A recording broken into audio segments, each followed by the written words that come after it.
Peggy 16. Fallen athlete Victor Stone is reborn as Cyborg, and he uses his high-tech abilities to fight for justice. Cyborg is a ranged marksman who excels at inflicting incredible amounts of damage in a very short time. He relies heavily on his basic attacks, and all of his abilities are used to augment his effectiveness at targeting and destroying his enemies.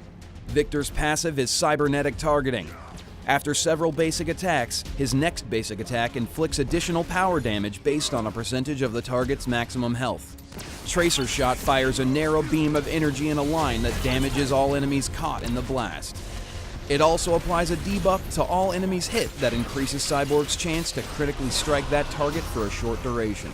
One of his best tools for guaranteeing kills is Charged Burst. Charged Burst releases a blast of electricity in a large area around him that slows all enemies hit for a short duration. Any enemies that are marked with a Tracer Shot debuff will have the slow dramatically increased and take a small amount of damage. Cascade allows Cyborg to supercharge himself, increasing his movement speed and attack speed for a short duration. If he hits any enemies who have the Tracer Shot debuff while Cascade is active, the duration of Cascade is increased by 1 second per basic attack, up to 8 additional seconds. Cyborg's ultimate is Plasma Cannon. Plasma Cannon is a devastating blast of plasma energy that inflicts high attack damage to all enemies in front of him. Plasma Cannon has a longer range than his basic attack and a much wider range than his Tracer Shot. Cyborg's high damage potential and fragile defensive make him excellently suited for laning alongside an enforcer or a support.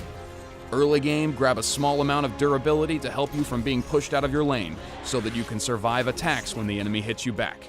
He has most trouble against bruisers. Melee heroes who can quickly close the gap, hit Cyborg with a stun or a knockup can quickly defeat him.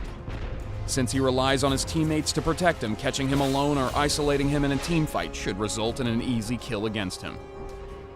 As the game progresses, continue to stack as much attack damage as you can muster, while gaining attack speed, critical strike, attack penetration, and also some lifesteal. Cyborg is designed for his basic attacks to blow the enemy to pieces, but he needs some hefty artifacts to be really effective. At higher levels, Tracer Shot will likely inflict less damage than his basic attack. Only use your Tracer Shot to mark a target and not as a primary tool for inflicting damage. Cascade's duration can be long enough for hit-and-run tactics. By activating Cascade just outside of your basic attack range, you can run into range and begin firing. If an enemy charges at you, hit them with a Tracer Shot, then trigger your Charged Burst to slow them down while you retreat to safety. Super Speed is highly recommended as a stolen power for keeping up with your enemies or getting out of a sticky situation quickly. Also try using Proximity Mine at your feet, bend space-time to quickly siege a new target, or X-ray vision to stay aware and kill stealthy targets. Outplay your technologically inferior enemies with Cyborg.